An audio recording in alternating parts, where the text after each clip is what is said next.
Good morning my dear friends, welcome to study with Mayank. मैं हूं आपका मयंक और आज ला रहा हूं मैं आपके लिए एनसीईआरटी हिस्ट्री क्लास 6 की। देखिए यहाँ पर आज हमारा चैप्टर नंबर 6 है। चैप्टर नंबर 6 हमारा जो है वो है राज्य और राजा और एक प्राचीन गढ़ राज्य।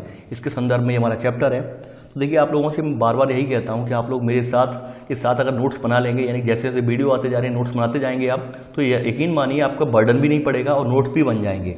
इसके अलावा आपसे एक गुजारिश और है कि आप लोग ये वीडियो जो है, ये तमाम स्टूडेंट ऐसे हैं जिन्हें ये नहीं मालूम कि हमें एनसीईआरटी से नोट्स कैसे बनाने हैं, कैसे कैसे प्रॉपर वे में कंटेंट को लिखना है, तो उनके साथ जरूर साझा करें ताकि वो भी एक प्रॉपर वे में नोट्स बना सकें। तो चलिए स्टार्ट करते हैं आज का वीडियो, देखते हैं क्या क्या हमें लिखना है। देखिए राजा जो है आपका, यानी कि अब यहाँ पर हमारा जो समय चल रहा है, आपने पता होगा कि अभी तक हम पढ़ रहे थे ऋग्वैदिक काल वाला समय, यानी कि 3500 ईसा पूर्व वाला समय हम पढ़ रहे थे। ऋग्वैदिक काल वाला, ऋग्वेद की रचना हुई थी यहाँ पर, वो ऋग्वैदिक काल था। देखिए ऋग्वेद के काल के बाद इसे वैदिक काल भी कहा जाता है। इसके बाद वाला जो काल बोला जाता है वो बोला जाता है उत्तर वैदिक काल। इसके बाद वाला जो काल बोला जाता है ये हमारा यहाँ पे उत्तर वैदिक काल शुरू हो गया है। ठीक है, तो आप हेडिंग डाल दीजिए यहाँ पर उत्तर वैदिक काल, ये हेडिंग है आपकी। ठीक है, उत्तर वैदिक काल, ये हेडिंग डाल दीजिए आज। ठीक है, तो इसमें आपको लिखना है उत्तर वैदिक काल में। देखिए उत्तर वैदिक काल में क्या हुआ, यानी कि 3500 साल पहले जो था वो ऋग्वैदिक काल था या वैदिक काल था। ठीक है, इसके बाद का समय आ गया यहाँ पर, यानी कि इसके बाद का कहें या फिर अपने लिए जो है इससे पहले का थोड़ा बोल रहे हैं। ठीक है, तो यहाँ पर उत्तर वैदिक काल में क्या हुआ, थोड़े परिवर्तन आए और ये यहाँ पर राजा जो था, राजा बनने की प्रक्रिया हुई थी, इसमें भी कुछ परिवर्तन आए यहाँ पर। ठीक है, तो यहाँ परिवर्तन क्या है राजा बनने की प्रक्रिया में कि राजा जो होता था, अब वो राजा जो होते थे वो लोग अश्वमेध यज्ञ करवाने लगे, यानी वो लोग अश्वमेध यज्ञ का आयोजन करवाने लगे। देखिए अश्वमेध यज्ञ क्या होता था कि मान लो कोई शक्तिशाली राजा है तो अश्वमेध यज्ञ जब करवाता था तो वहां पर एक घोड़ा स्वतंत्र विचरण के लिए छोड़ दिया जाता था, यानी खुले में एकदम घोड़ा छोड़ दिया जाता था।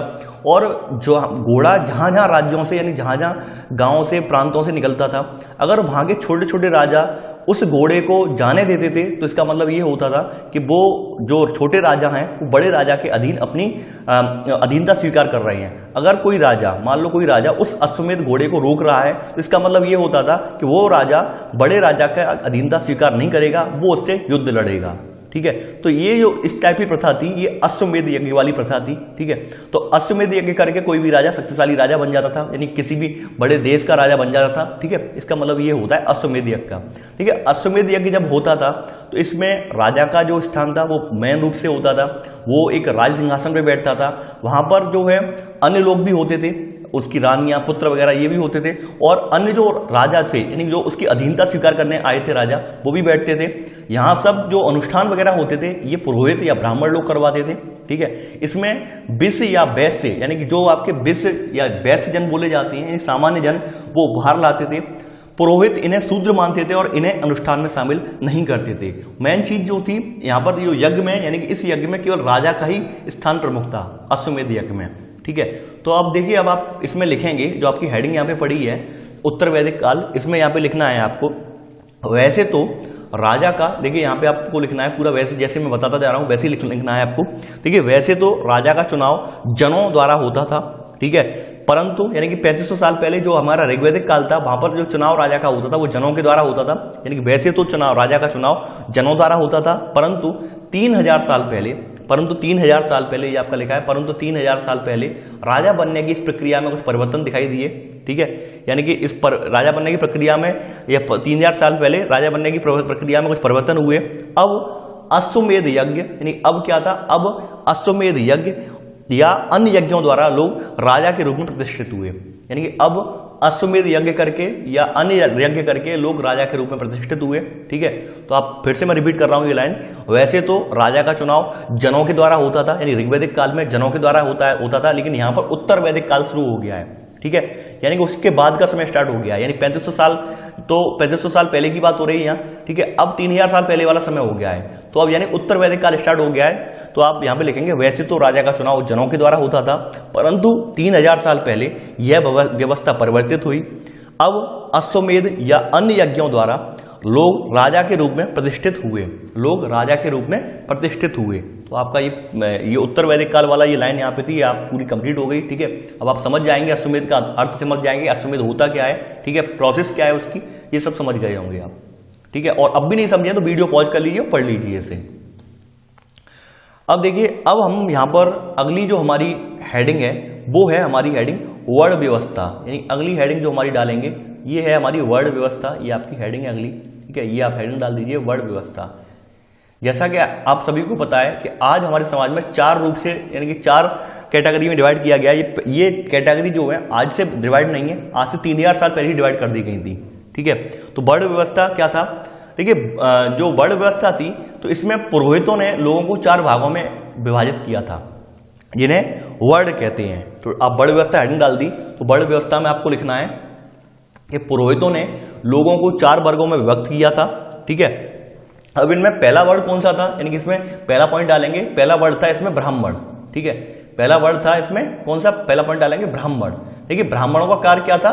इनका काम था वेदों का अध्ययन, अध्यापन और यज्ञ करना, ठीक है। यानी कि पहला पॉइंट डाल दीजिए ब्राह्मण, ब्राह्मण में डैश ला के लिख दीजिए इस तरह से, वेदों का अध्ययन, अध्यापन और यज्ञ करना, ठीक है।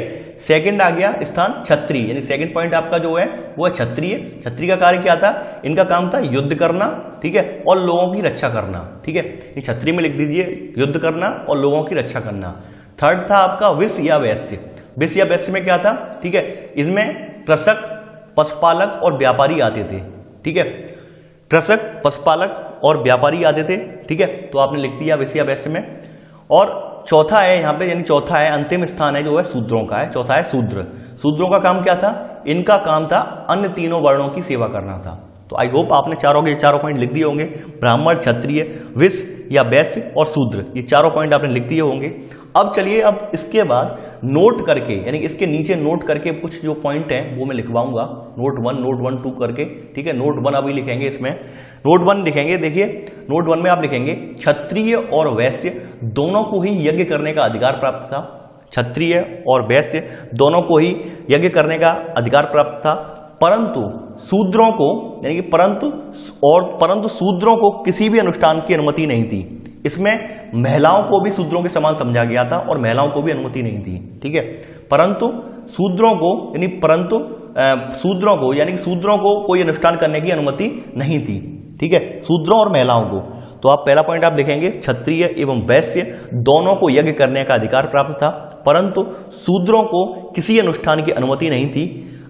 इसके आगे पूर्ण विराम लगा के लिखेंगे महिलाओं को भी शूद्रों के समान समझते थे, यानी कि महिलाओं को भी जो है यज्ञ में या वेदों के अध्ययन का अधिकार नहीं था। जैसे शूद्रों को वेदों के अध्ययन का अधिकार नहीं था, ठीक उसी प्रकार से महिलाओं को भी वेदों के अध्ययन का अधिकार नहीं था। तो आपका ये नोट 1 तो कंप्लीट हो गया, ठीक है।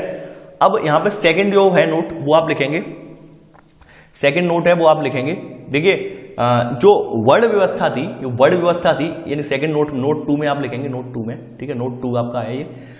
देखिए, सभी वर्णों का निर्धारण जो होता था वो जन्म के आधार पर होता था, यानी वर्ण का निर्धारण जन्म के आधार पर होता था। आप लिख दीजिए वर्ण का निर्धारण जन्म के आधार पर होता था। यानी मान लो कि कोई व्यक्ति ब्राह्मण परिवार में पैदा हुआ है तो वो ब्राह्मण, क्षत्रिय परिवार में पैदा हुआ है क्षत्रिय, वैश्य में पैदा हुआ है तो वैश्य, शूद्र में पैदा हुआ है तो शूद्र, ठीक है। तो यहाँ पर जो वर्णों का निर्धारण जो होता था वो जन्म के आधार पर होता था, ठीक है। अब नोट 3 में लिखेंगे, नोट 3 आप डाल लीजिए, इसमें लिखेंगे नोट 3 में। देखिए, शिल्पकार, यहाँ पर शिल्पकार, शिकारी तथा भोजन संग्राहक, शिल्पकार, शिकारी, भोजन संग्राहक इत्यादि वर्गों को अछूत माना जाता था, ठीक है। यानी इत्यादि वर्गों को अछूत माना जाता था। शिल्पकार, शिकारी तथा भोजन संग्राहक इत्यादि वर्गों को अछूत माना जाता था। अछूत का मतलब क्या होता है कि इनके संपर्क में आने से अपवित्र, ऐसा उस समय जो रिवायत थी, यानी कि ये तो अब तक रहा है अनटचेबिलिटी।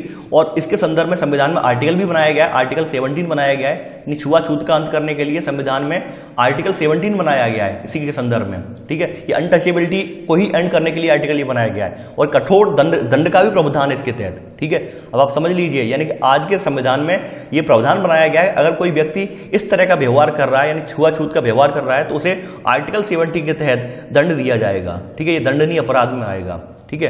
तो अब ये प्रावधान भी बना दिया गया है, तो अब इतना नहीं है समाज में। और उसके अलावा समाज में सबसे बड़ी बात यह है कि अब जागरूकता आ रही है और लोग शिक्षित हो रहे हैं, तो कहीं ना कहीं ये चीजें जो है समय के साथ लुप्त होती जा रही हैं। तो आप यहाँ पे नोट नंबर 3 में लिखेंगे शिल्पकार, शिकारी तथा भोजन संग्राहक को अछूत माना जाता था, ठीक है। शिल्पकार, शिकारी तथा भोजन संग्राहक वर्गों को अछूत माना जाता था, ठीक है।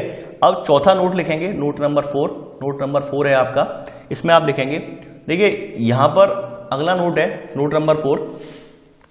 देखिए नोट नंबर 4 में लिखेंगे, इस उपमहाद्वीप के पूर्वोत्तर क्षेत्र जैसे कई इलाकों में सामाजिक आर्थिक असमानता बहुत कम थी। यानी कि हमारा जो नॉर्थ ईस्टर्न वाला पोर्शन है, यहां पर सामाजिक आर्थिक असमानता बहुत कम थी। उसका रीजन ये था क्योंकि वहां पे पूरा ट्राइबल एरिया था, यानी अब भी वहां पे ट्राइब्स रह रही हैं, नहीं अभी भी वहां पर कोई हमारी तरह बहुत ज्यादा जो है अर्बनाइज लोग नहीं है। यानी हम हमारे यहाँ तो फिर भी अर्बनाइज पूरा कल्चर हो गया है, वहां पर इतना अर्बनाइज नहीं हो पाया है, लोग अब भी जंगलों वगैरह में निवास कर रहे हैं, यानी कि ट्राइबल एरिया सबसे ज्यादा है वहां पर।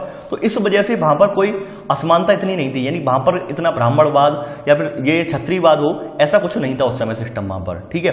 तो इस उपमहाद्वीप के पूर्वोत्तर क्षेत्र जैसे कई इलाकों में सामाजिक आर्थिक असमानता बहुत कम थी, यहां पुरोहितों का प्रभाव भी बहुत सीमित था। तो नोट नंबर 4 में आप लिख लेंगे ये, ठीक है। इस महाद्वीप के जो है पूर्वोत्तर क्षेत्र जैसे कई इलाकों में सामाजिक आर्थिक असमानता बहुत कम थी, यहां पुरोहितों का भी प्रभाव सीमित था, ठीक है। तो आपने ये पॉइंट कवर कर लिया नोट नंबर 4 तक। अब चलिए आगे बढ़ते हैं।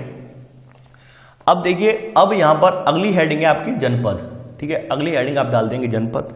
जनपद में आप लिखेंगे, देखिए जनपद में पहला पॉइंट आप डालेंगे, जनपद में पहला पॉइंट है, पहला पॉइंट लिखेंगे, महायज्ञों को करने वाला राजा अब जन के राजा ना होकर जनपदों के राजा माने जाने लगे, ठीक है। यानी कि महायज्ञों को करने वाला राजा अब जन का राजा ना होकर जनपदों का राजा माना जाने लगा, ठीक है। अब पहले ही में ही यानी पहले पॉइंट में सब पॉइंट आप डालेंगे, ठीक है। पहले पॉइंट में सब पॉइंट, जनपद, जनपद का शाब्दिक अर्थ है जन के बसने की जगह होता है, यानी पहले पॉइंट के सब पॉइंट में लिखेंगे कि जनपद का शाब्दिक अर्थ जन के बसने की जगह होता है, ठीक है। सेकंड पॉइंट है आपका यहां पे, अब सेकंड पॉइंट जनपद में, दिल्ली में पुराना किला, उत्तर प्रदेश में मेरठ के पास हस्तिनापुर और एटा के पास अतरंजी खेड़ा में, और एटा के पास अतरंजी खेड़ा में, अतरंजी खेड़ा इनमें प्रमुख हैं। यानी कि हमारे जो पुराने जनपद, जो हमारे पुरातत्वविदों ने कई सारी पुरानी बस्तियों की खुदाई की, तो उनमें दिल्ली में पुराना किला, उत्तर प्रदेश में मेरठ के पास हस्तिनापुर और एटा के पास अतरंजी खेड़ा इनमें प्रमुख हैं, ठीक है, ठीक है। यानी कि यहां पर ये पुराने समय के महाजनपद हमें मिले हैं, ठीक है। तो लिख लिया होगा सेकंड पॉइंट, दिल्ली में पुराना किला, उत्तर प्रदेश में मेरठ के पास हस्तिनापुर और एटा के पास अतरंजी खेड़ा इनमें प्रमुख हैं, ठीक है। अब यहां पर इसमें ही लिखेंगे, इसमें ही सब सेकंड में ही सब पॉइंट डाल के लिखेंगे। देखिए ये लोग जो थे, ये लोग जो थे झोपड़ियों में रहते थे, यानी ये लोग, ये सेकंड पॉइंट यहां से लिखेंगे, सेकंड का सब पॉइंट यहां से लिखेंगे, ये लोग झोपड़ियों में रहते थे और मवेशियों तथा अन्य जानवरों को पालते थे, ठीक है। यानी कि ये लोग झोपड़ियों में रहते थे और मवेशियों तथा अन्य जानवरों को पालते थे, ठीक है। इसके अलावा ये जनपद वाले लोग क्या करते थे, इसके अलावा ये चावल उगाते, यानी कि अगला सब पॉइंट यहां पे डालेंगे, वे चावल, गेहूं, धान, जौ, दालें, गन्ना, तिल तथा सरसों जैसी फसलें उगाते थे, ठीक है। यानी कि ये जौ, चावल, गेहूं, धान, जौ, दालें, गन्ना, तिल तथा सरसों जैसी फसलें उगाते थे। ये अगला सब पॉइंट है सेकंड पॉइंट में ही, ठीक है।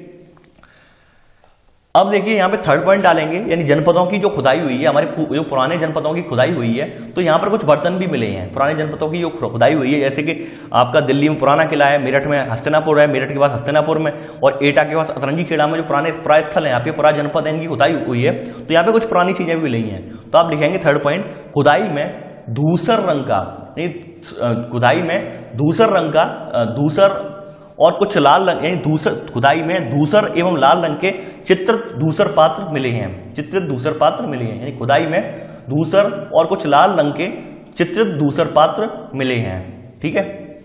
तो आपका ये अगला पॉइंट है। अब थर्ड पॉइंट में सब पॉइंट आप लिखेंगे यहां पर, इन बर्तनों पर चित्रकारी, यानी इन बर्तनों पर चित्रकारी आमतौर पर सरल रेखाओं तथा ज्यामितीय आकृतियों के रूप में है, यानी इन बर्तनों पर चित्रकारी आमतौर पर सरल रेखाओं तथा ज्यामितीय आकृतियों के रूप में है, ठीक है। थर्ड पॉइंट आपका था कि जो है खुदाई में धूसर एवं लाल रंग की चित्रित धूसर पात्र मिले हैं। अब थर्ड पॉइंट का सब पॉइंट है, इन बर्तनों पर चित्रकारी आमतौर पर सरल रेखाओं तथा ज्यामितीय आकृतियों के रूप में है। तो थर्ड का सब पॉइंट भी आपने कवर कर लिया, ठीक है। अब ये तो जनपद थे, अब आगे महाजनपद, ठीक है। अब आ गए महाजनपद, यानी जनपद क्या होता है, जनपद छोटा होता है, महाजनपद से महा का मतलब ये, महा का मतलब होता है बड़ा। अब मतलब बड़ा जनपद, एक तरह से जिला टाइप मान लीजिए, ठीक है। जनपद को आप एक तरह से कस्बा की तरफ मान लीजिए और महाजनपद को एक तरह से जिला के रूप में मान लीजिए आप। तो अब आ गए महाजनपद, तो अगली हेडिंग डाल दीजिए महाजनपद, ठीक है।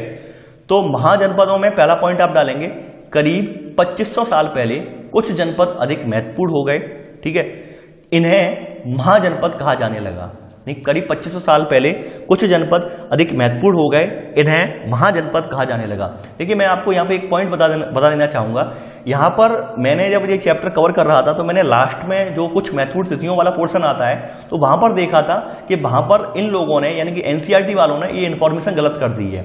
यहाँ पर उन्होंने महाजनपदों की शुरुआत 3000 साल पहले से मानी है, जबकि एक पार्ट में ही इन्होंने 2500 साल पहले कही है। लेकिन हम इसे सही मानेंगे, कुछ महत्वपूर्ण तिथियों वाले को सही हम नहीं मानेंगे क्योंकि वो बाद में लिखी गई है। हो सकता है उसमें आंकड़े गलत लिखे हों, लेकिन यहाँ वाला जो पॉइंट है ये सही है, वो मैं दिखा दूंगा आपको एंड में, ठीक है। तो ये यहाँ पे करीब 2500 साल पहले कुछ जनपद अधिक महत्वपूर्ण हो गए, इन्हें महाजनपद कहा जाने लगा, ठीक है। सेकंड पॉइंट है यहाँ पर, देखिए महाजनपदों की एक राजधानी होती थी, महाजनपदों की एक राजधानी होती थी। सेकंड पॉइंट आपका ये है। थर्ड पॉइंट आपका ये वाला है, यहाँ पे कई राजधानियों में किलेबंदी की गई थी, अर्थात इनके चारों ओर लकड़ी, ईंट या पत्थर की ऊंची दीवारें बनाई गई थी, ठीक है। देखिए आप इस पॉइंट को यहां से इतना लिख लीजिए कि कई राजधानियों में किलेबंदी की गई थी, ठीक है, कई राजधानियों में किलेबंदी की गई थी, कॉमा कॉमा यहां पर लिखेंगे नियमित वेतन देकर, कॉमा नियमित वेतन देकर पूरे साल के लिए जो है सैनिक रखे जाते थे, नियमित वेतन देकर पूरे साल के लिए सैनिक रखे जाते थे, ठीक है। थर्ड पॉइंट आप मैं फिर से कवर करवा रहा हूं, कई राजधानियों में किलेबंदी की गई थी, कॉमा नियमित वेतन देकर पूरे साल के लिए सैनिक रखे जाते थे। अब यहां पर महाजनपदों में हमने ये परिवर्तन हमें देखने को मिले यहां पर, ठीक है। यानी कि तीसरा पॉइंट आपका ये है, कई राजधानियों में किलेबंदी की गई थी, कॉमा नियमित वेतन देकर पूरे साल के लिए अब सैनिक रखे जाते थे, ठीक है। देखिए जैसा कि आपको पता होगा महाजनपद नाम ही है। देखिए अब महाजनपद जब बन गए तो महाजनपदों में किलेबंदी भी होने लगी, राजा भी होने लगे, उनके मंत्री भी होने लगे, सैनिक भी होने लगे, नहीं पूरी तरह से शासन व्यवस्था उनकी जो है एक सुचारू रूप से चलने लगी। तो इतनी बड़ी शासन व्यवस्था को चलाने के लिए पैसे की जरूरत पड़ी, तो पैसा कहां से आए उस समय, यानी इतना सब जो कर्मचारी रख रहे हैं या राज्य को चलाने के लिए तमाम लिपिक वगैरह रख रहे हैं, सेना रख रहे हैं, बड़ी बड़ी राज्य का मेंटेन कर रहे हैं, तो हो सक मतलब अब जैसे जैसे समय आगे बढ़ता गया तो उनके थोड़े भोग विलास में भी वृद्धि हुई, राजाओं के भोग विलास महल टाइप बनने लगे। तो इन सब का खर्चा जो है वो कहां से निकाला जाए, इन सब का खर्चा निकालने के लिए उन लोगों ने क्या किया कि प्रजा पर टैक्स लगा दिए, यानी इन सब का खर्चा निकालने के लिए उन लोगों ने क्या किया, महाजनपदों के राजाओं ने प्रजा पर टैक्स लगा दिया। तो अगली हेडिंग है आपकी कर, ठीक है, अगली हेडिंग है आपकी कर। मैंने बता दिया कर लगवाने का रीजन क्या था, क्या बड़ी बड़ी सेना रखने लगे, तो उस सेना के लिए प्रचुर संसाधनों की आवश्यकता थी। इसके लिए उन्होंने क्या किया कि अब कर लगा दिया, अब कर वसूलने लगे आम जनता से, ठीक है। तो कर आपने हेडिंग डाल दी, ठीक है। अब कर में पहला पॉइंट है, पहला पॉइंट है कर में, ठीक है, पहला पॉइंट है आपका यहां पर, पहला पॉइंट आप लिख लेंगे, पहला पॉइंट है फसलों पर कर, फसलों पर कर, फसलों पर कर क्या था, डैश लगा के लिख देंगे, फसलों पर कर यानी उपज का 1/6वां हिस्सा, 1/6वां हिस्सा जिसे भाग कहा जाता था, ठीक है। तो आप पहला पॉइंट लिखेंगे फसलों पर कर, ये फिर डैश लगा देंगे, फसलों पर कर डैश उपज का 1/6वां हिस्सा जिसे भाग कहा जाता था, ये देना होता था, ठीक है। सेकंड पॉइंट आपका जो है यहां पर, सेकंड पॉइंट है आपका ये वाला कारीगरों पर कर, यानी सेकंड पॉइंट है कारीगरों पर कर, ठीक है, कारीगरों पर कर। तो इन्हें क्या करना होता था, इन्हें करना होता था श्रम के रूप में, श्रम के रूप में राजा के लिए, यानी श्रम के रूप में राजा के लिए एक महीने, राजा के लिए महीने में एक दिन का काम करना पड़ता था, ठीक है। तो कारीगरों पर कर में क्या लिखेंगे कि श्रम के रूप में राजा के लिए महीने में एक दिन काम करना पड़ता था। इसमें काम करने वाले जो श्रमिक कौन कौन से थे, जैसे बुनकर, लोहार, सुनार वगैरह, ये लोग थे यानी श्रमिक, ठीक है। तो सेकंड पॉइंट में लिखेंगे श्रम के रूप में राजा के लिए एक महीने में एक दिन काम करना पड़ता था। थर्ड पॉइंट है आपका पशुपालक, थर्ड पॉइंट आपका जो है पशुपालकों पर कर, ठीक है। तो पशुपालकों को क्या करना होता, थर्ड पॉइंट में लिखेंगे पशुपालकों को जानवर या उनके उत्पाद के रूप में कर देना पड़ता था। यानी पशुपालक है, मान लो किसी के पास 10 भैंसे हैं तो वो जानवर यानी उत्पाद के रूप में, यानी जानवरों का उत्पाद क्या होता है, दूध, घी वगैरह, मक्खन वगैरह होता है, तो उसे इस रूप में कर देना पड़ता होगा। या फिर ऐसे कोई जानवर है, जानवर जैसे मान लो भैंस के बच्चे वगैरह हुए, गाय के बच्चे हुए, तो मान लो वो छोटा बच्चा हो राजा को उपहार में दिया करके स्वरूप में, ठीक है, इस तरह से कर दिए जाते थे, ठीक है। तो थर्ड पॉइंट आपने लिख लिया होगा यहाँ पर। चौथा है, यहाँ चौथा पॉइंट है यहाँ पे, चौथा पॉइंट आप डालेंगे, व्यापारियों को सामान खरीदने बेचने पर भी कर देना पड़ता था, यानी जो व्यापारी वर्ग था इसे सामान खरीदने पर और बेचने पर भी कर देना पड़ता था।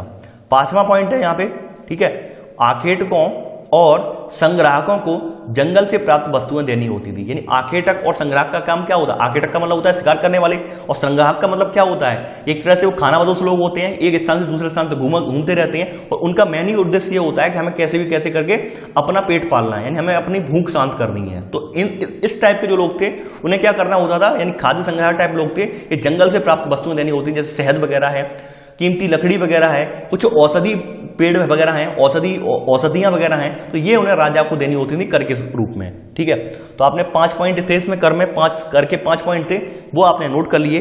अब चलिए आगे आते हैं, यहाँ पे आगे बढ़ते हैं।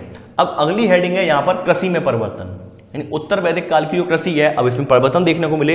तो यहाँ क्या परिवर्तन आए? देखिए, इस कृषि के क्षेत्र में यहाँ पर 2 बड़े परिवर्तन दृष्टिगोचर होते हैं। ठीक है, कृषि में परिवर्तन, ये हेडिंग डाल दीजिए, कृषि में परिवर्तन। तो आप लिखेंगे 2 बड़े परिवर्तन दृष्टिगोचर होते हैं। देखिए, पहला पॉइंट है यहाँ पर, देखिए हल के फाल अब यहाँ पर जो थे वो लोहे के बनने लगे, यानी हल के फाल जो थे अब लोहे के बनने लगे, जिससे जो है पैदावार जो है, यानी कि पैदावार, जिससे क्या हो गया, पैदावार बढ़ गई, यानी कि जिससे पैदावार में वृद्धि हुई। पहला पॉइंट है, हल्के फाल अब लोहे के बनने लगे, जिससे पैदावार में वृद्धि हुई। पैदावार में वृद्धि कैसे हुई? जब कठोर जमीन को लकड़ी के फल की तुलना में लोहे के फल से जोतना आसान था, जिससे क्या हो गया, उपज बढ़ गई, उपज बढ़ गई तो यानी पैदावार बढ़ गई। ठीक है, तो पहला पॉइंट है, हल्के जो फाल थे वो अब लोहे के बनने लगे, जिससे जो है आपकी पैदावार है उसमें वृद्धि हुई। ठीक है, सेकंड पॉइंट क्या था?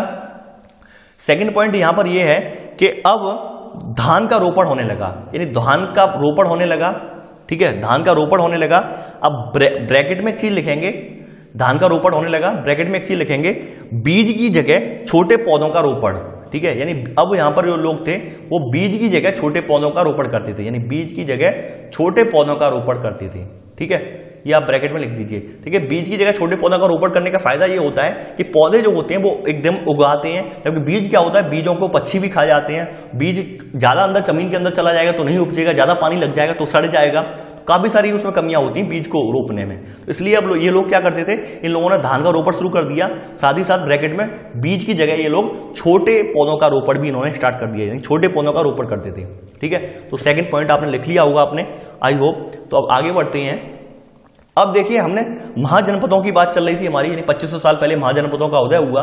अब इसके संदर्भ में कुछ महाजनपदों के नाम दिए हैं, जैसे ये है मगध महाजनपद। अगली हेडिंग आप डाल दीजिए, मगध महाजनपद। ठीक है, ये अगली हेडिंग है, मगध महाजनपद। ठीक है, इसमें आप लिखेंगे मगध महाजनपद में, ये अगली हेडिंग है आपकी, मगध महाजनपद। ठीक है, देखिए मगध महाजनपद जो था ये गंगा और सोन नदियों के तट पर स्थित था। ठीक है, तो इसमें लिख दीजिए पहला पॉइंट, गंगा और सोन जैसी नदियां मगध से होकर बहती थी। पहला पॉइंट आप लिख दीजिए, गंगा तथा सोन नदियां मगध से होकर बहती थी। तो पहला पॉइंट आपने लिख दिया होगा। सेकंड पॉइंट यहां लिखेंगे, देखिए सेकंड पॉइंट आप यहां से लिखेंगे, ये यातायात जल वितरण, यानी ये नदियां यातायात जल वितरण और जमीन को उपजाऊ बनाने के लिए बहुत महत्वपूर्ण थी। ठीक है, यानी कि वहां से गंगा और सोन नदियों के तट पर स्थित था ये मगध साम्राज्य। तो यहां पर जो नदियां थी ये यातायात जल वितरण और जमीन को उपजाऊ बनाने के लिए बहुत महत्वपूर्ण थी। तो सेकंड पॉइंट भी आपने लिख दिया होगा।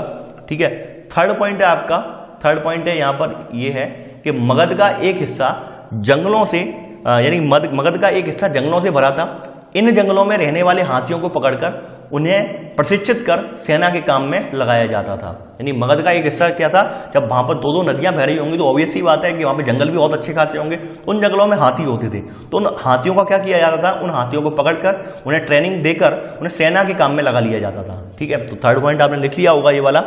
चौथा पॉइंट है आपका यहाँ पर, चौथा पॉइंट है, इसके अलावा इस क्षेत्र में लौह अयस्क की खदानें हैं। इसके अलावा इस क्षेत्र में लौह अयस्क की खदानें हैं, मजबूत औजार और हथियार बनाने के लिए ये बहुत उपयोगी थे। चौथा पॉइंट आपका ये वाला है कि मजबूत औजार और हथियार बनाने के लिए ये बहुत उपयोगी थे। ठीक है, तो आपने 4 पॉइंट यहाँ पे लिख लिए। अब अगला पॉइंट लिखेंगे, 5वां पॉइंट। देखिए मगध 5वां पॉइंट है, 5वां पॉइंट आप लिखेंगे, मैं बता रहा हूं, बिंबिसार, अजातशत्रु, महापद्मनंद। बिंबिसार, अजातशत्रु तथा महापद्मनंद मगध महाजनपद के शक्तिशाली राजा थे। ठीक है, यानी कि बिंबिसार, अजातशत्रु, तथा महापद्मनंद जो है मगध महाजनपद के शक्तिशाली राजा हुए। ठीक है, यानी कि 3 राजाओं के नाम ऐड लिखवा रहा हूं मैं यहाँ, बिंबिसार, अजातशत्रु जैसे अजातशत्रु बोला जाता है, तथा महापद्मनंद जो है मगध साम्राज्य के, मगध महाजनपद के शक्तिशाली राजा हुए। ठीक है, शक्तिशाली राजा हुए। तो आपने लिख लिया होगा कि ये जो थे 3 लोग, ये 3 बहुत शक्तिशाली राजा हुए। यानी कि इसमें कौन कौन था? बिंबिसार, अजातशत्रु, महापद्मनंद, ये मगध साम्राज्य के शक्तिशाली राजा हुए। ठीक है, ये आपने अगला पॉइंट यानी 5वां पॉइंट आपने लिख लिया ये वाला। 6वां पॉइंट है यहाँ पर 6वां पॉइंट आपका जो ये है यहां से है, देखिए बिहार में राजगृह यानी कि आधुनिक राजगीर, बिहार में राजगृह आधुनिक राजगीर कई सालों तक मगध की राजधानी बनी रही। बाद में पाटलिपुत्र यानी आज का पटना को राजधानी बनाया गया। यानी कि मगध साम्राज्य में ये राजा रहे, जो राजा थे बिंबिसार, अजातशत्रु और महापद्मनंद, तो इनके समय में काफी दिनों तक राजगीर भी राजधानी रही। उसके बाद इन लोगों ने पाटलिपुत्र यानी आज के पटना को राजधानी बनाया। ठीक है, तो आपने 6वां पॉइंट आपने लिख लिया होगा, बिहार में राजगृह यानी आधुनिक राजगीर कई सालों तक मगध की राजधानी बनी रही। बाद में पाटलिपुत्र यानी आज का पटना को राजधानी बनाया गया। ठीक है, अब देखिए एक बात मैं आपको यहां पे बताना चाहूंगा, करीब 2300 साल पहले, ठीक है, यहां पर अभी लिखेंगे नहीं, आपका 7वां पॉइंट है ये वाला, 7वां पॉइंट सुन लीजिए पहले। देखिए 2300 साल पहले करीब मैसेडोनिया का राजा जो था सिकंदर, वो आपने सिकंदर का नाम सुना ही होगा, ये विश्व विजय की चाहत में यानी विश्व विजय करना चाहता था। इसके लिए वो क्या निकल पड़ा अपनी सेना के साथ, और लगभग उसने पूरे जो है यूरोप को, पश्चिमी एशिया को, साथ ही साथ जो है मिस्र वगैरह के देशों को उसने जीत लिया। उसे लगा कि मैं पूरी दुनिया जीत लूंगा। इसी संदर्भ में आके वो भारत के व्यास नदी के तट पर आके रुक गया।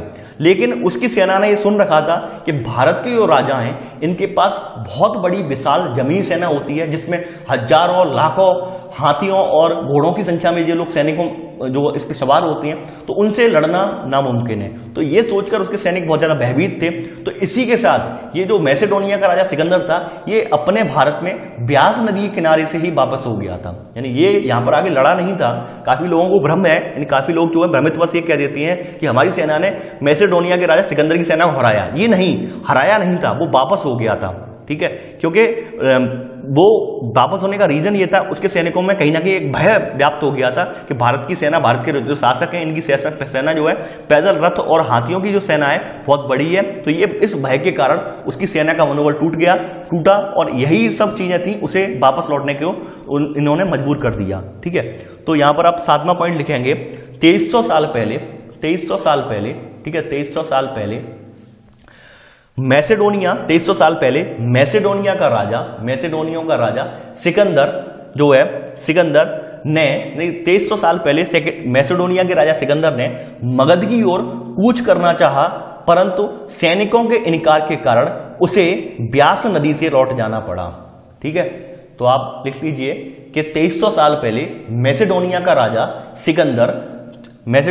सिकंदर ने मगध की ओर कूच करना चाहा। यानी कूच का मतलब होता है कि एक तरह से हम उस पर चढ़ाई कर रहे हैं, किसी राज्य पर चढ़ाई करने जा रहे हैं। ठीक है, 2300 साल पहले मैसेडोनिया के राजा सिकंदर ने मगध की ओर कूच करना चाहा, परंतु सैनिकों के इनकार के कारण उसे ब्यास नदी से लौट जाना पड़ा।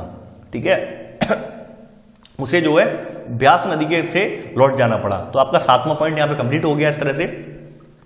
अब चलिए आगे बढ़ते हैं। अब आता है अगला जो जनपद है, ये है बज्जी महाजनपद, या अगली हेडिंग है वज्जी यानी बज्जी महाजनपद। देखिए इसकी राजधानी जो थी, इसके आगे लिख देंगे राजधानी वैशाली, यानी कि वैशाली आधुनिक बिहार। राजधानी जो थी वो थी वैशाली यानी कि बिहार। ठीक है, बज्जी महाजनपद। अब इसमें लिख देंगे आगे राजधानी डैश लगा के वैशाली बिहार, राजधानी डैश लगा के वैशाली बिहार। ठीक है, देखिए यहां पर पहला पॉइंट लिखेंगे, यहां एक अलग शासन व्यवस्था थी जिसे गढ़ या संघ कहते थे। यहां एक अलग शासन व्यवस्था थी जिसे गढ़ या संघ कहते थे। पहला पॉइंट आपने लिख लिया होगा। सेकंड पॉइंट आप लिखेंगे, ध्यान से पढ़ेंगे। देखिए बज्जी संघ का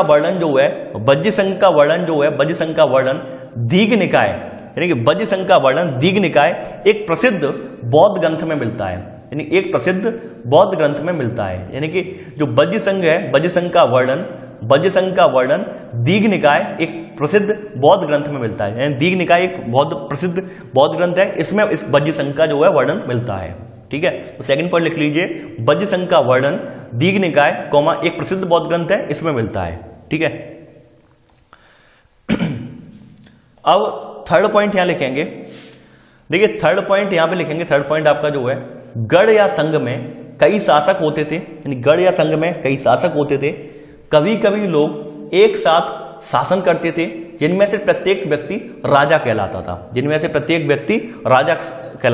ठीक है, तो थर्ड पॉइंट आप लिख लीजिए कि गढ़ या संघ में कई शासक होते थे, कभी कभी लोग एक साथ शासन करते थे, जिसमें से प्रत्येक व्यक्ति राजा कहलाता था। ठीक है, अगला पॉइंट है यहाँ पे, चौथा पॉइंट आप डालेंगे। देखिए ये जो थे, ये सभाओं में, यानी कि आप इस तरह से लिख लीजिए, ये सभाओं में बातचीत, बहस और विवाद के जरिए,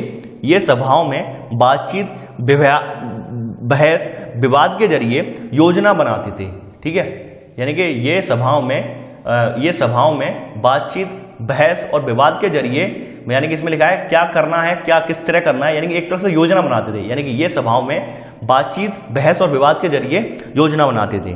ठीक है, अब इसी में चौथे पॉइंट में सब पॉइंट आप लिखेंगे, चौथे पॉइंट में सब पॉइंट है, स्त्रियां, दास तथा कम्मकार इन सभाओं में हिस्सा नहीं ले सकते थे। स्त्रियां, दास तथा कम्मकार इन सभाओं में हिस्सा नहीं ले सकते थे, जो चौथा पॉइंट ये वाला है। यानी कि इसमें स्त्रियां, दास और कम्मकार थे, वो इन सभाओं में हिस्सा नहीं ले सकते थे। ठीक है,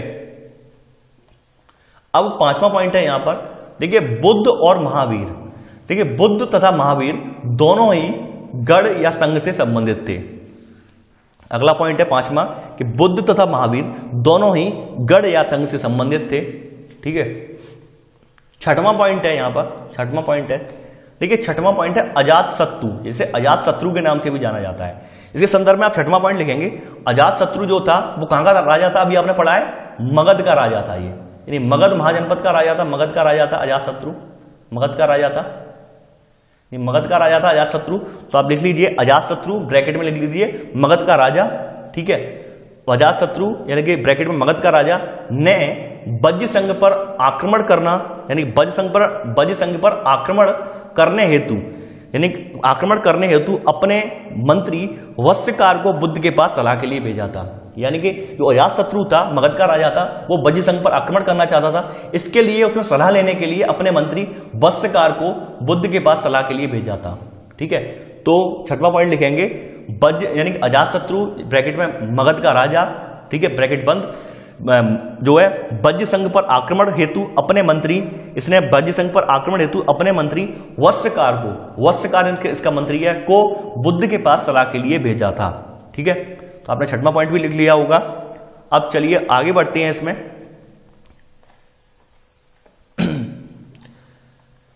देखिए आगे बढ़ते हैं इसमें, यहां पर सॉरी कोई दिक्कत नहीं, देखिए क्रॉप हो गया वो हिस्सा, मैं वही देख रहा था, क्रॉप हो गया, मैं यहां लगा नहीं पाया हूं। सातवां पॉइंट है आपका, सातवां पॉइंट मैं बोल के लिखवा दे रहा हूं, सातवां पॉइंट।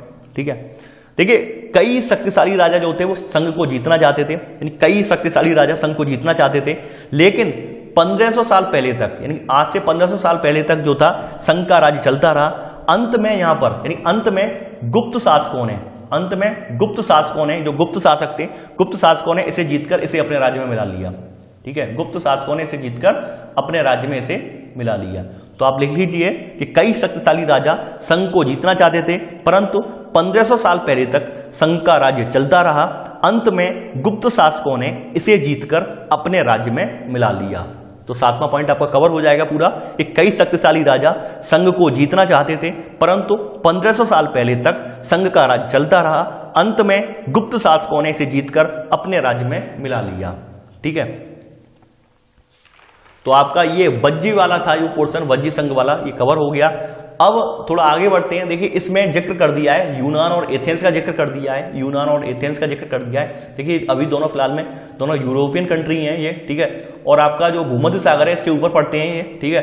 अभी मेरा जो है नेट नहीं चल रहा है, वरना मैं दिखा देता आपको गूगल मैप पर, आप खुद देख लीजिए गूगल मैप पर जाकर, ठीक है। तो यहाँ अगली हेडिंग है आपकी यूनान और एथेंस, यूनान और एथेंस। देखिए यहाँ पर एनसीईआरटी में इसका जिक्र क्यों किया गया है, एनसीईआरटी में जिक्र करने का रीजन क्या होता है कि एनसीईआरटी वाले ये शो करते हैं कि हमारे यहाँ जो उस समय व्यवस्था चल रही थी उसके विपरीत विदेशों में क्या व्यवस्था चल रही थी, तो कंपेयर करके आपको दिखाते हैं, समझाने की कोशिश करते हैं कि हमारे यहाँ जो आमूल चूल परिवर्तन हुए या हमारे यहाँ जिस तरह शासन व्यवस्था चल रही थी, ठीक उसी प्रकार अन्य जो कंट्री है उनमें भी कैसी शासन व्यवस्था चल रही थी। यानी आपको ये अध्ययन करवाना, दोनों में कंपेरेटिव अध्ययन करवाना होता है उनका उद्देश्य, ठीक है। तो इससे आपको फायदा भी मिलता है। फायदा ये आपको कहीं ना कहीं यहाँ पे वर्ल्ड हिस्ट्री वाला पोर्शन पढ़ने को मिल रहा है, ठीक है। तो आपने यूनान और एथेंस हेडिंग डाल दी, तो चलिए इसमें लिखते हैं। पहला पॉइंट है, लगभग 2500 साल पहले एथेंस के लोगों ने एक शासन व्यवस्था की स्थापना की जिसे प्रजातंत्र या गणतंत्र कहते हैं। देखिए अब आपके लिए ये मोस्ट इंपॉर्टेंट क्वेश्चन है। क्यों है मैं बता रहा हूं। काफी बार वन लाइनर क्वेश्चन ये पूछा जाता है कि प्रजातंत्र की स्थापना सबसे पहले किस देश में हुई थी, नहीं प्रजातंत्र की स्थापना सबसे पहले कहां हुई थी, तो ये हुई थी यूनान और एथेंस में, आज से 2500 साल पहले, ठीक है। प्रजातंत्र या गणतंत्र जिसे कहा जाता है, इसकी स्थापना आज से पहले 2500 साल पहले यूनान और एथेंस में हुई थी, ठीक है। तो पहला पॉइंट लिख लीजिए कि लगभग 2500 साल पहले एथेंस के लोगों ने एक शासन व्यवस्था की स्थापना की जिसे प्रजातंत्र या गणतंत्र कहते हैं, ठीक है। सेकंड पॉइंट है आपका यहां पर, यह व्यवस्था लगभग 200 सालों तक चली, ठीक है। यह व्यवस्था लगभग 200 सालों तक चली। इसमें 30 साल से ऊपर के उन सभी पुरुषों को पूर्ण नागरिकता प्राप्त थी जो दास नहीं थे। यानी कि यह व्यवस्था जो थी 200 सालों तक चली। इसमें 30 साल के ऊपर के उन सभी पुरुषों को नागरिकता प्राप्त थी जो दास नहीं थे। अब तीसरे में ही सब पॉइंट करके आप लिखेंगे,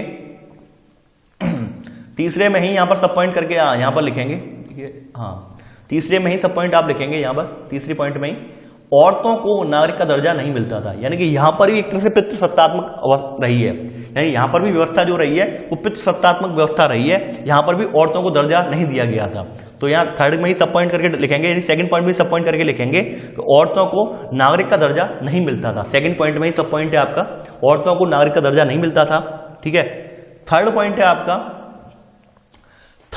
आपका, देखिए थर्ड पॉइंट आपका ये वाला है। देखिए प्रमुख विषयों पर यानी महत्वपूर्ण विषयों पर निर्णय के लिए साल भर में कम से कम 40 बार सभा बुलाई जाती थी, ठीक है। इन प्रमुख विषयों पर निर्णय के लिए साल में 40 बार सभा बुलाई जाती थी। थर्ड पॉइंट आप देख लेंगे कि प्रमुख विषयों पर निर्णय के लिए साल में 40 बार सभा बुलाई जाती है, कम से कम 40 बार सभा बुलाई जाती थी। चौथा पॉइंट है यहां पर, देखिए यहां पर जो शासन के जो पद होते इनमें नियुक्तियां कैसे मिलती थी, लॉटरी सिस्टम के जरिए मिलती थी। यानी चौथा पॉइंट है, शासन के कई पदों पर नियुक्तियां लॉटरियों द्वारा होती थी। यानी कि लॉटरियों का मतलब क्या होता है, सबके नाम की पर्ची एक बॉक्स में डाली, उस समय जो भी व्यवस्था रही हो, आज की व्यवस्था में बता रहा हूं, लॉटरी में क्या होता है पर्चियां डाली जाती हैं, फिर रैंडमली किसी चीज को पिक किया जाता है, फिर उसे ही जो है चुन लिया जाता है, विजेता चुन लिया जाता है। ठीक इसी प्रकार की व्यवस्था वहां पर भी थी। यानी शासन के कई पदों पर नियुक्तियां यहाँ लॉटरियों द्वारा की जाती थी, लॉटरियों द्वारा की जाती थी, ठीक है। पांचवा पॉइंट है आपका यहां पर, सभी नागरिकों को सेना और नौसेना में अपनी सेवाएं देनी होती थी। पांचवा पॉइंट है, सभी नागरिकों को सेना और नौसेना में अपनी सेवाएं देनी होती थी, ठीक है। तो ये था आपका आज का चैप्टर। अब इसके साथ यहां पर कुछ महत्वपूर्ण तिथियों वाला पोर्शन है, अब आप ये तिथियां लिख लीजिए, ठीक है। नए शासक लगभग 3000 साल पहले, महाजनपद लगभग 3000 साल पहले। देखिए ये चीज यहां पे गलत है, उसमें लिखा है यानी कि जो आपका पैराग्राफ दिया है उसमें 2500 साल पहले नए जनपदों का विकास, महाजनपदों का विकास बताया है, लेकिन यहां पर 3000 साल पहले है। आप 2500 साल पहले वाला ही सही माने, ठीक है, मैंने उसे ही सही माना है और इसके बारे में मैं और इन्वेस्टिगेट करूंगा और पता करूंगा, ठीक है, क्योंकि ये दो जगह यानी एक ही बुक में एक चैप्टर में दो अलग अलग तिथियां लिखी हैं जिनका कोई मतलब नहीं। यानी दोनों में अगर 40-50 साल का डिफरेंस होता तो मैं मान भी लेता, 40 से 50 साल का डिफरेंस होता तो मैं मान भी लेता, लेकिन यहां तो 500 सालों का डिफरेंस है, ठीक है, यहां तो 500 सालों का डिफरेंस है, तो ये बहुत बड़ा डिफरेंस हो गया। 500 सालों का डिफरेंस एक बहुत बड़ा डिफरेंस है, इसलिए हम यहां पर 2500 साल वाला ही सही मान रहे हैं, ठीक है। थर्ड है यहां पर, यानी सिकंदर का आक्रमण जो हुआ है, सिकंदर का आक्रमण दीघ निकाय का लेखन लगभग 2300 साल पहले हुआ है, यानी बौद्ध ग्रंथ है दीघ निकाय, इसका लेखन 2300 साल पहले हुआ है। गढ़ या संघ राज्यों का अंत जो हुआ है लगभग 1500 साल पहले हुआ है। तो 4 ये पॉइंट हैं, यानी 4 महत्वपूर्ण तिथियां ये आपने लिख ली हैं। इसी के साथ आपका आज का चैप्टर खत्म हो जाता है, ठीक है। अब इसके बाद आपको यहां पर एक आई बटन दिखाई दे रहा होगा। आई बटन पर जाकर इसका जो टेक्स्ट यानी इसका जो टेस्ट सीरीज है, इसके संबंधित क्वेश्चन है, वो वाला वीडियो मैंने पहले ही डाल दिया है। उसका आपको रिवीजन करना है, और रिवीजन करने का उद्देश्य मैंने बताया। रिवीजन क्यों करते हैं? रिवीजन करने का उद्देश्य ये है कि ताकि आपको आइडिया लग जाए कि किस तरह से यूपीएससी में प्रश्न पूछे जाएंगे। देखिए, मैं आपको एक बात और क्लियर कर दूं, आप में से काफी सारे लोग ये सोच रहे होंगे कि सर ने शायद क्वेश्चन ऐसे ही बना दिए होंगे। बिल्कुल जी नहीं, मैंने यूपीएससी स्टैंडर्ड के ही क्वेश्चन बनाए हैं। यानी अगर आप ये वाला वीडियो यहां पर आई बटन पर जाके देखेंगे, इसका टेस्ट सीरीज वाला वीडियो, तो आप पाएंगे सब यूपीएससी स्टैंडर्ड के क्वेश्चन बने हुए हैं। और आप हाल के हाल में जाके अगर यूपीएससी के क्वेश्चन लगा लेंगे तो यकीन मानिए आपको ये चैप्टर लॉन्ग टाइम के लिए याद रहेगा, ठीक है। तो आज के लिए बस 9। देखिए, चल जाते जाते एक बात मैं आप लोगों से और कहना चाहूंगा। देखिए, मैंने एक जो है अपना चैनल बनाया था रूरल एकेडमी के नाम से, रूरल एकेडमी के नाम से चैनल बनाया था। तो मैंने ये बनाने का मेरा प्रयोजन ये था कि काफी बार क्या होता है, चैनल जो हमारा ये स्टडी विद मयंक चैनल है, बाय द वे भगवान ना करे कभी बंद हो जाए। बंद होने से मतलब क्या है, यूट्यूब कभी कभी के लिए कुछ दिनों के लिए पाबंदी कर लगा देती है, कुछ दिनों के लिए बंद कर देती है चैनल। तो उस टाइम पे आप लोग मुझसे कैसे कनेक्ट हो पाएंगे, उस टाइम पे आप लोग मुझसे कैसे संवाद कर पाएंगे, तो उसके लिए आप अभी से रूरल एकेडमी को ज्वाइन कर लीजिए। यानी रूरल एकेडमी को जाके आपको सब्सक्राइब करना है, कुछ नहीं करना है वहां पर, ठीक है। केवल सब्सक्राइब कर लीजिए, जिससे क्या होगा, इन फ्यूचर अगर कोई दिक्कत इस चैनल पर आती है तो वहां पर आपको नोटिफिकेशन उससे मिल जाएगा, ठीक है। तो चलिए आज के लिए बस 9। Thanks for watching. जय हिंद।